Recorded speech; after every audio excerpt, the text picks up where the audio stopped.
Family, to another episode of the Backdoor Cut Show. Today we will cover some Memphis Tigers basketball. We'll recap the UAB game, preview the UAB game, recap the Bradley game, and then I got the Chief with me today, who is going to give us a State of the Union address regarding the University of Men's basketball team, University of Memphis. It's hard to talk right now for some reason. Don't worry about it. But you've had boots on the ground for all the home games, I believe. Is that correct? Yeah, all the home games. That's correct. Okay, so you got a good feel of what's going on in the forum, around the forum. So you can update us on all that. You can find me on Twitter at BarnburnerBro, and you can find our show on Twitter at Backdoor Cut Show. You can subscribe to the Barnburner Podcast Network on iTunes, Spotify, all those places if you like what you're hearing. And Sam, where can they find you on Twitter?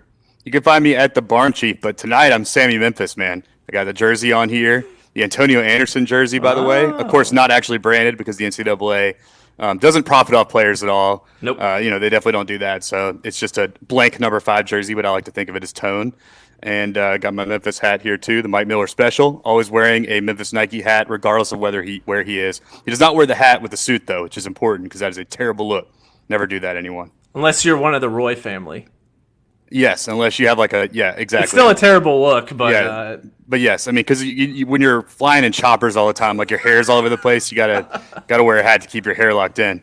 Look, in this period of the Grizz being terrible, like with all the guys out that we even care about to watch, like you have to sort of find solace in the Tigers, or at least I do anyway. That's why some of those years where both the Grizz were bad, and then also we had Tubby Smith were particularly abysmal. But we have to rely on the Tigers to get us important wins and to be exciting brand of basketball for us to enjoy. And it's the one team in the city right now where we could actually conceivably win something that matters, and they're pretty much favored in every game they play. There's multiple, sort of future NBA players on this team. They play an exciting brand of basketball. So I've tried to sort of hone in on the Tigers this year in the midst of the Grizz injuries, as we're seeing already. Mm-hmm.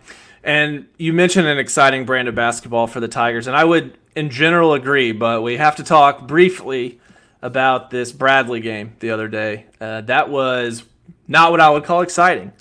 After the NC State game, watching that on TV, that was awesome. In the Barclays Center, where Tigers put up 55 points in the first half, you hope that was what was going to continue into the season, but they totally did not.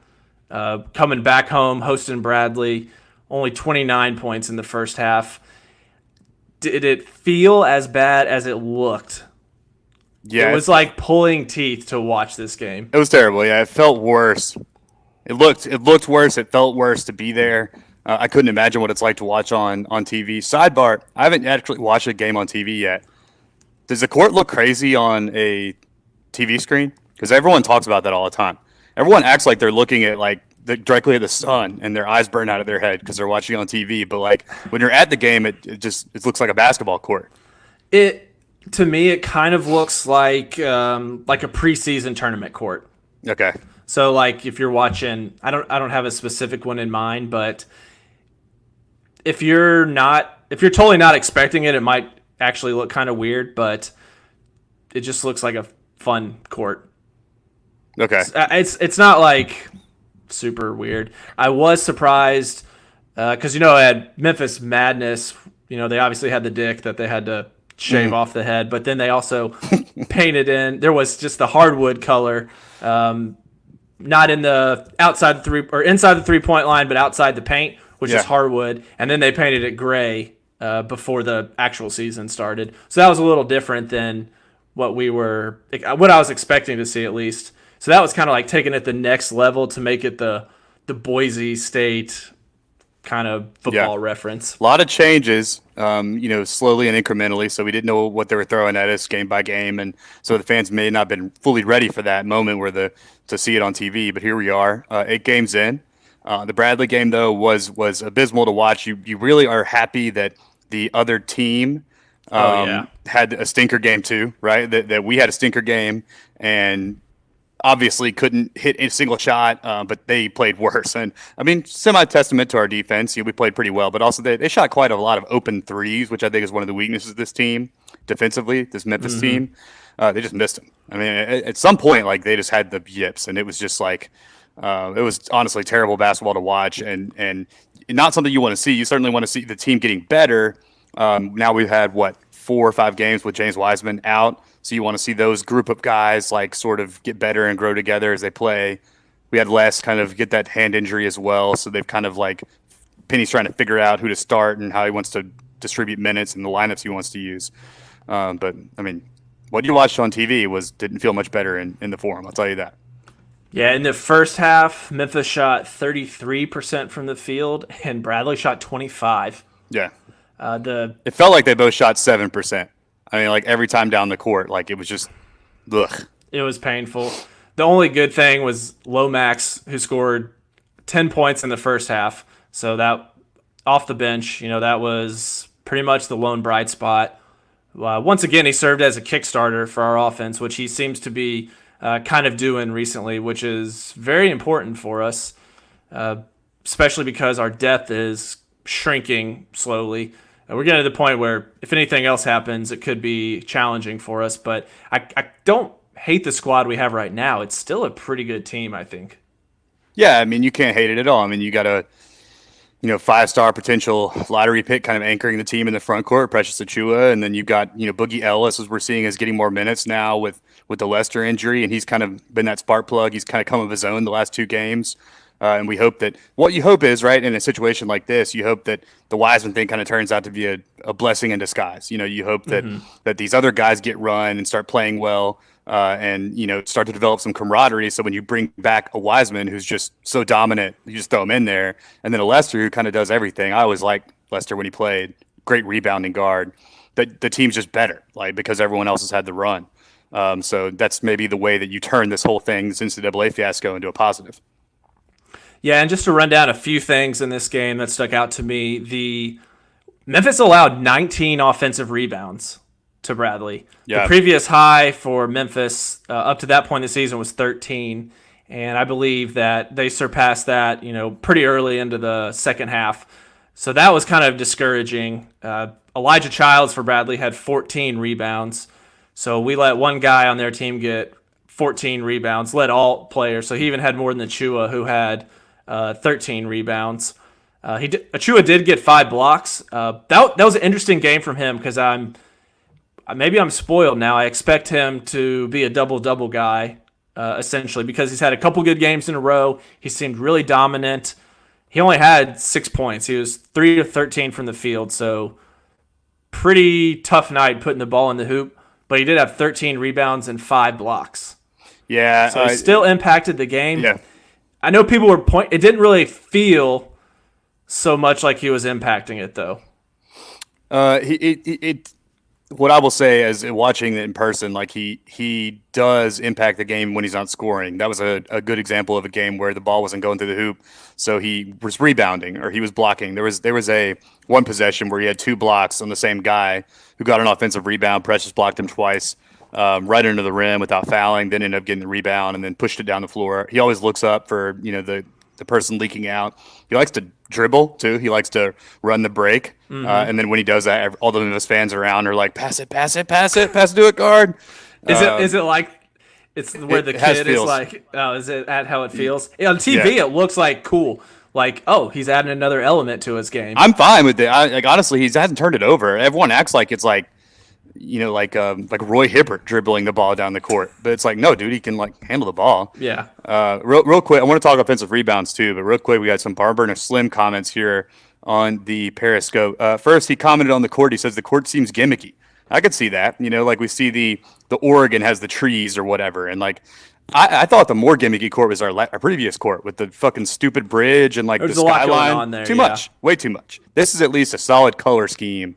And I mean, you turn it on, you're like, whoa, it does have the Boise State feel for sure. I mean, but it is gimmicky. There's no doubt.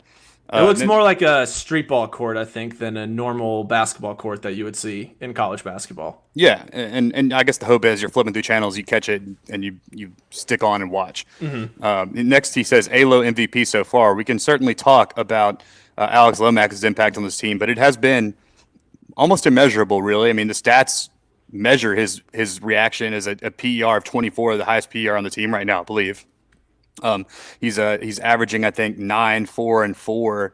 So he's doing kind of a little bit of everything. But I think his leadership is certainly the thing that stands out to me whenever I watch him enter the game. There's a calming presence and exactly what you want to see out of your, at this point, like he's a veteran point guard based on the rest of our personnel as a sophomore.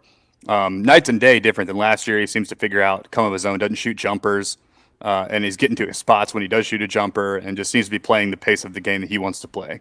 That's been awesome, and he certainly has been. He has been MVP of the team so far. Maybe not in stats, but in team leadership. You need a guy like that on the team full of freshmen. Sophomore or experienced guards. That's how you win tournament games. I'm gonna probably say that every so often whenever he and Tyler end up having good games and carrying us like they did this game, where Tyler had. He was 2 of 5 from 3. So he started off the season ice cold. He's made multiple threes, 3 or 4 games in a row now. And when we're shooting pretty terrible from beyond the arc, he's kind of the lone person that has maintained his confidence, and he's still shooting it. And now it's finally starting to fall for him. We know he's a good shooter. He just has to get in that rhythm. And he's playing less minutes than he was last year, but he's being really critical off the bench too. So that's been great to watch. Yeah, I agree. And Penny's really figured out how to use Alo and Tyler together off the bench. And the best part about it this year is they're both playing their game. Mm-hmm. And Alo's facilitating, kind of being the leader.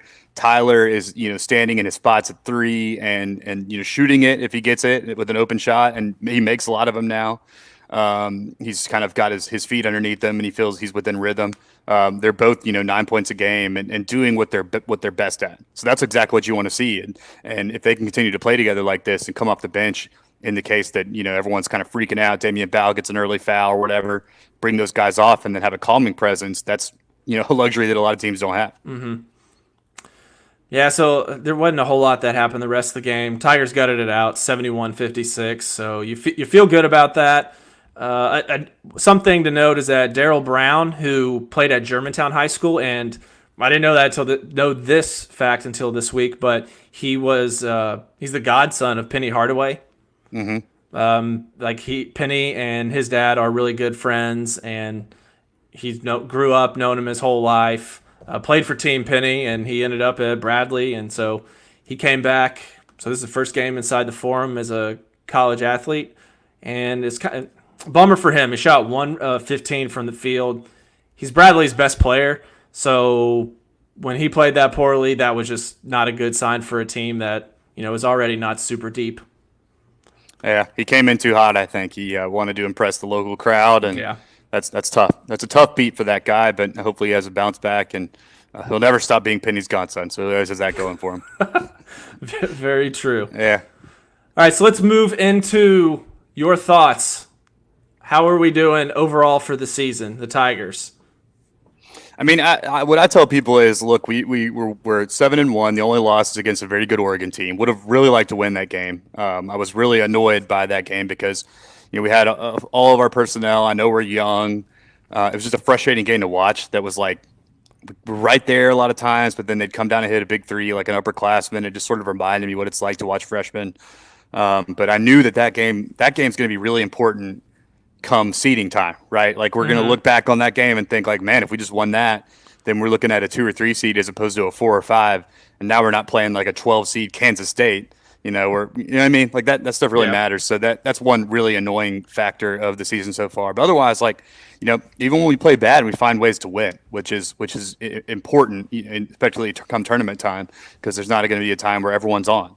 The guys play really hard. They play really, really hard. The one weakness is, as we alluded to earlier, the offensive boards, man, are so shitty. Like, I don't know what it is, but I do know that every coach that watches any film on us is going to say you can beat this team if you just crash the boards. And every team that we played so far has done it. Bradley did it, and it's really concerning, right? Because they just don't have the athletes that you would expect other teams in the American, and certainly not in the tournament, to have.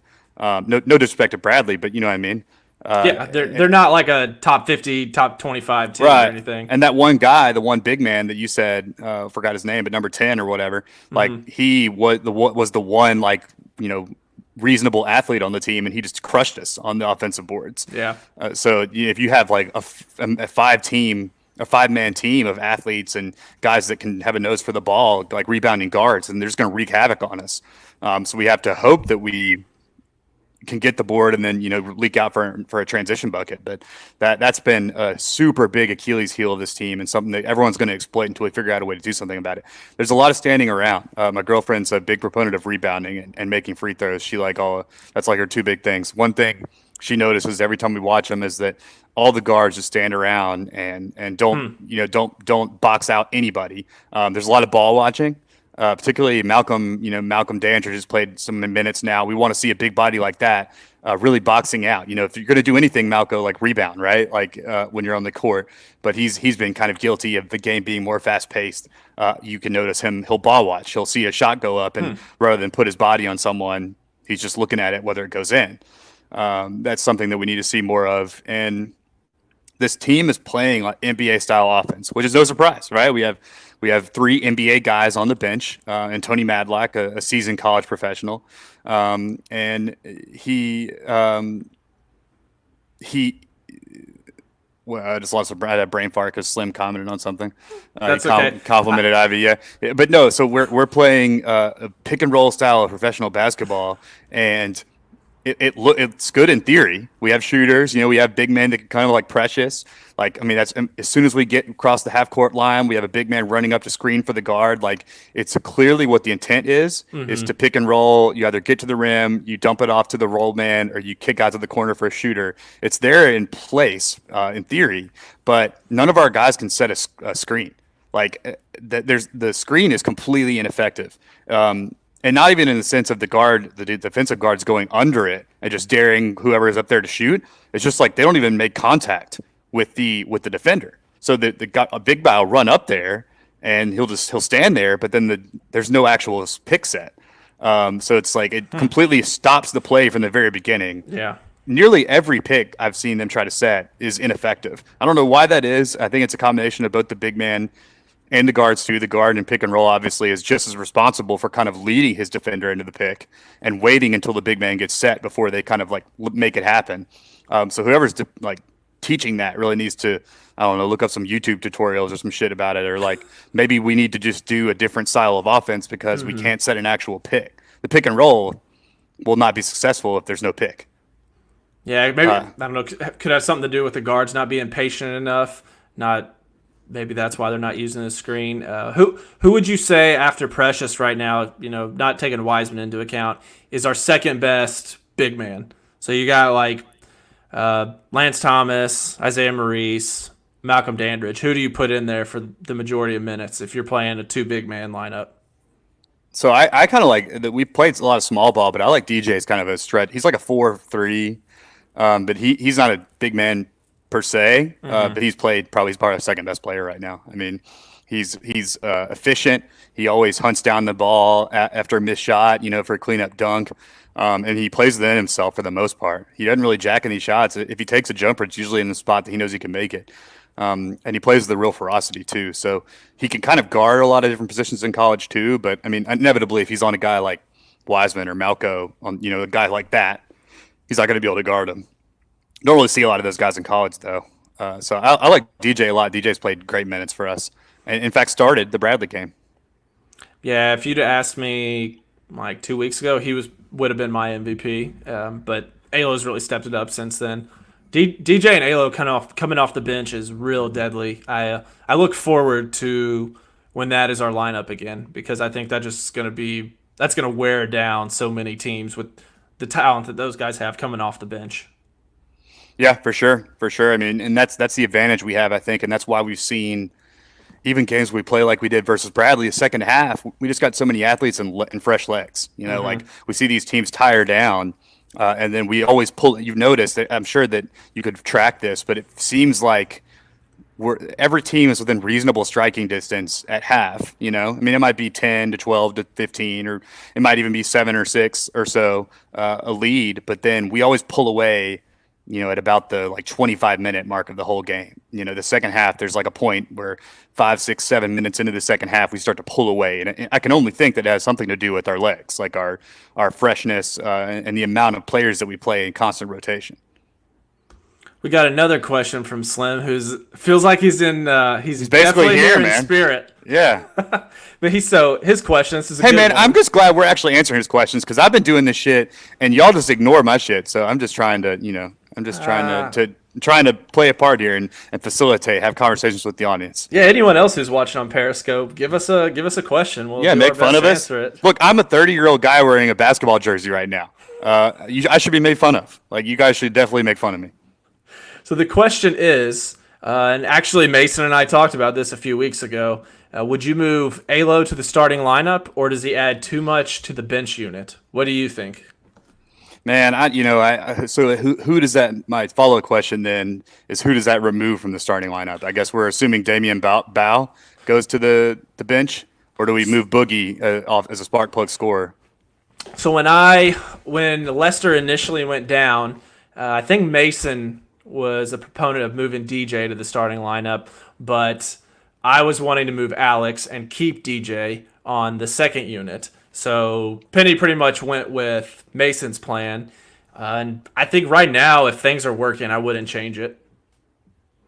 Yeah, I mean, I don't. I think he basically has been the starter anyway. I mean, he basically He's getting starter minutes. Yeah, he plays more minutes than Ball. We've seen Ball get in a lot of foul trouble, but so he's effectively, like kind of playing like a 6-man starter. Like, I mean, I think it's kind of matchup dependent, and also how well the starters are playing versus how well Alo comes in and settles down the team. Yeah. So I think it's going to win-win, right? If you know what you're going to get from Alo, you're going to get someone that leads, settles down the team, plays within himself, especially this season. Whereas like maybe we start off the game and Bao and Boogie are super hot and having one of those like, oh damn, this is why they were so high ranked kind of games. Yeah. And then then you're fine. You let them roll. But then if they start playing terribly and having those freshman moments, then you bring in Alo off the bench. So it's like I think probably you keep it as is. And I'm sure that's something they discussed with Alo. Like, look, like you're going to play starter minutes, and particularly when we need you to come in and take care of the team, make sure everyone's like in the right headspace. Yeah, and for future seasons when we aren't getting like 6 5-star recruits, he could definitely be in that starting lineup. Oh yeah, in the team. I suspect he'll start the next 2 seasons. Like regardless of who we bring in, I think he'll start at point guard junior senior season and play a huge role on what I hope to be, even better teams. Very true. Okay, so looking forward to the UAB game. So Tigers are going to go down to Birmingham to play their longtime rival UAB. So had a lot of fun games against them. This is the Bartaw Classic game, of course, named after the late Gene Bartaw, who coached at both. The Civil War general, right? It's an old wooden ship, yeah. actually. Who he led the Union Army to the Battle of no. Oh Fort no, Sumter. The Shark. No. We got the Shark. He weighed in here.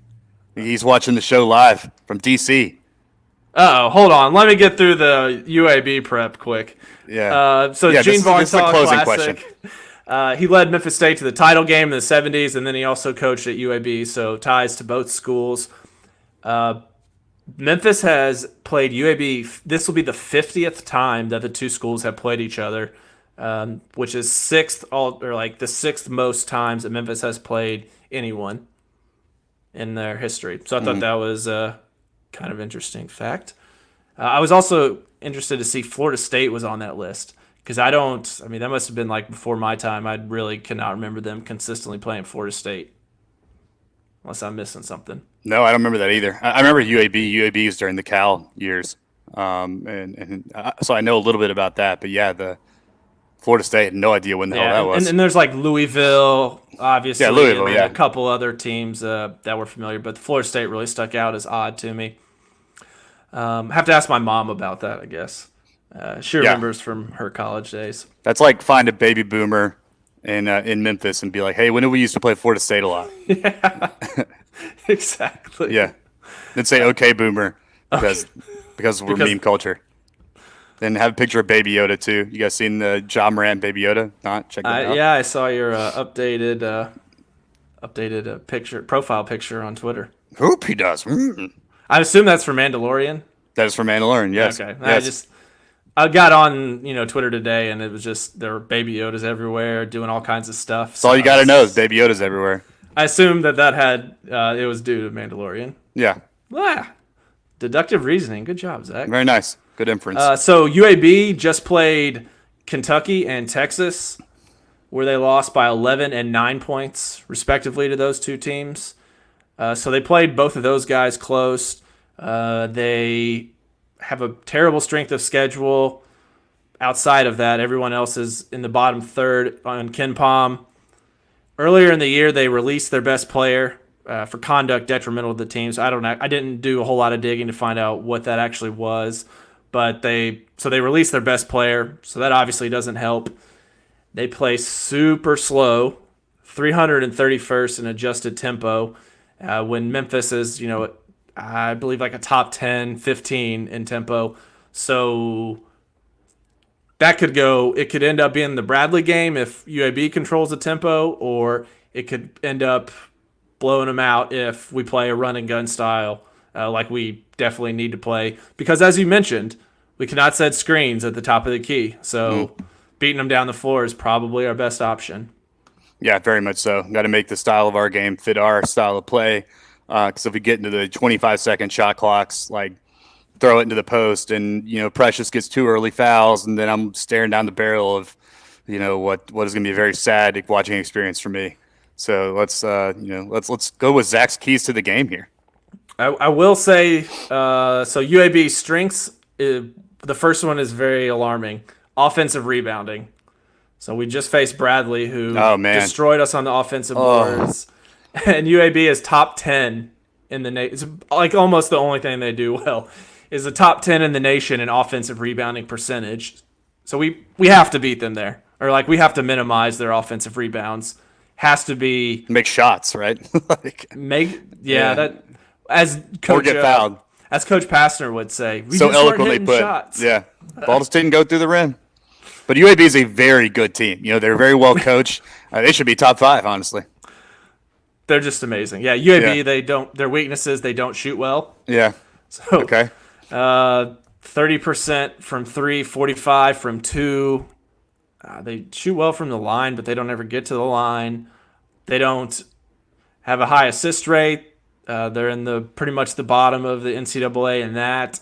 No one on their team averages more than 2.1 assists per game, and they also have a high turnover percentage. They turn it over less times than Memphis, but at the pace Memphis is playing, if you compare them, it's a better percentage. So we certainly need to rebound. Seems very similar to the last game. Rebound, and Memphis just needs to hit some shots and get the score up there, and that's how they're going to win this game. So I would say I know nothing about UAB, and as far as you say, I'm going to believe everything you say, and that's how we're going to win the game. Mm-hmm. Well, I do want to point out some team stats based on this team this year that I found pretty interesting.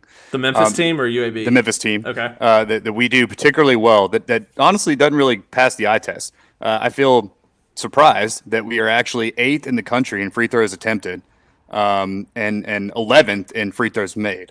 Meaning that we're really getting to the line at a high level, like a nearly top 10 level, which means our guards are doing a good job of going to the rim and drawing fouls and drawing contact, which is what you want. I mean, you want to be attacking the rim, so that's good. We also are scoring 84 points per game, which is 11th in the country. So we're scoring at an insane rate. And again, like that's not surprising given the pace of play that we play at. So I think those two stats are things we need to continue to excel at to be a team like UAB, really take it to them at the rim and make them foul us. And if we're going to play slow, then we're at least going to live at the free throw line. Right. Because we're pretty much middle of the pack on 3-point percentage, which is somewhere with this crop of players, I expected us to be shooting much better than the 34% that we're shooting at. Because, we brought in guys like Boogie, Ellis, Quinones, and you brought back Tyler.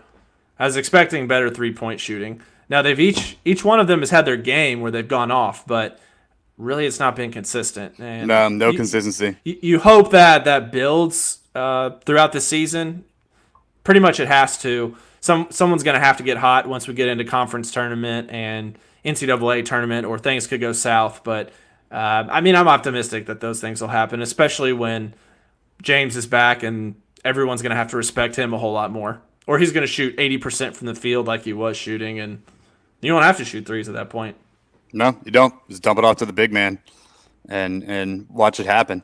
Okay, so unless you have anything further on UAB, I got to address a couple comments here from the Shark at Barn Burner. He is a member of the Theater and College Hoops podcast, of which any Barn Burner podcast network fans surely listen to their content because they're putting out content constantly. It is cutting edge, mind blowing college basketball analysis from a group of guys that honestly watch more college basketball than I've ever known anyone to watch. It is deep cut. It is good basketball. Stuff. It's good stuff. And if you're a fan of John Rothstein, which if you aren't, then why aren't you? Then you'll love these guys. They're Rothstein acolytes.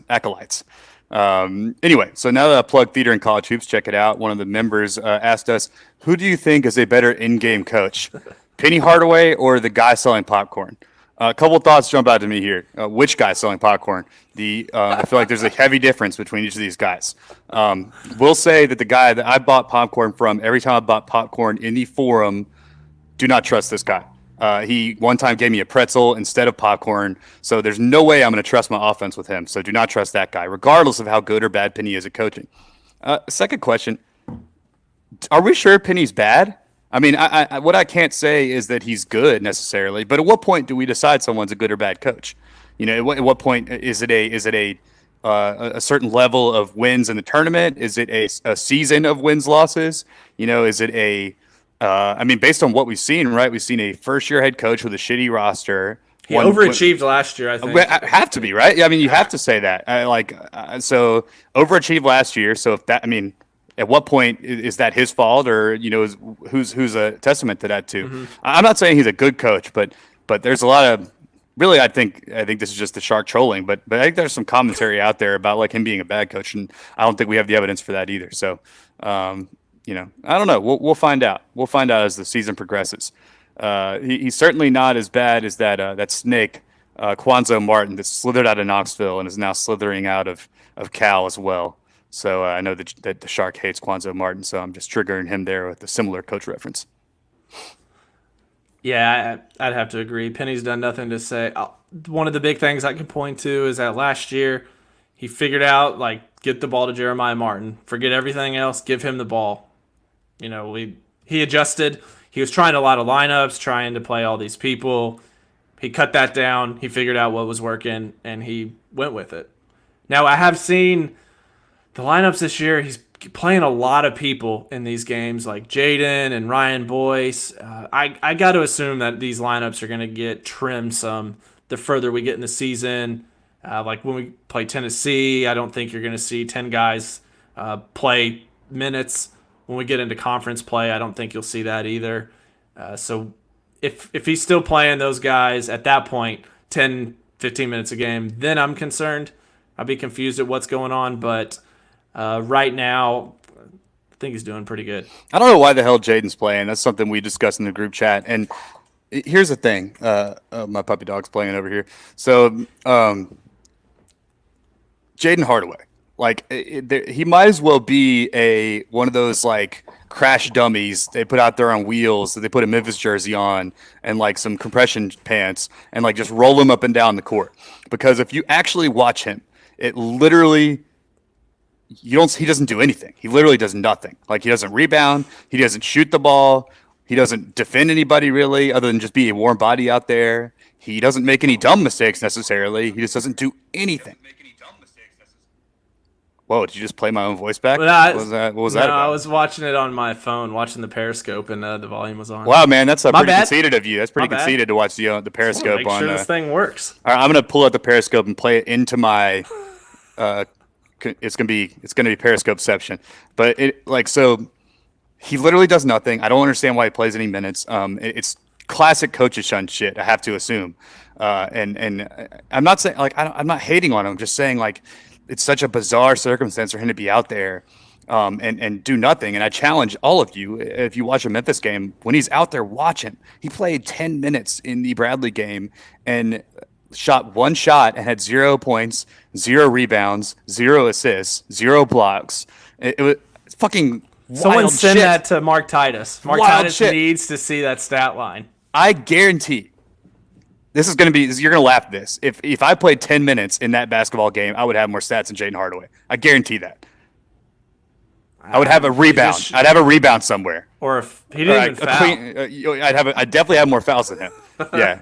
I would have like, I'm not saying like anything big would happen or whatever, but I'm just saying like it was just wild to watch this guy. He just stands in the corner, and does nothing else really.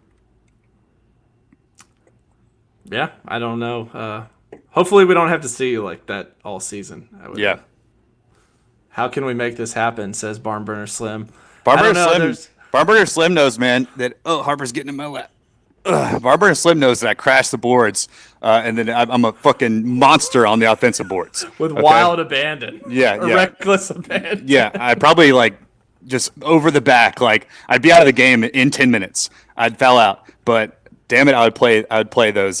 Exactly. Oh, he has an actual tangible idea. Yeah, I might do it. What do you think, Harper? He says his suggestion is to run on the floor from the stands, snag a board, just to make a point. It's bizarre that he plays so many minutes and then really doesn't do anything, and that's my point. I'm sound like a hater, but that's just like we've all discussed why does he play so many minutes, and the answer is we don't know.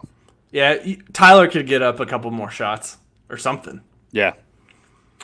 Cool. I think that brings us to a close. Unless you got anything else, Harper, you got anything?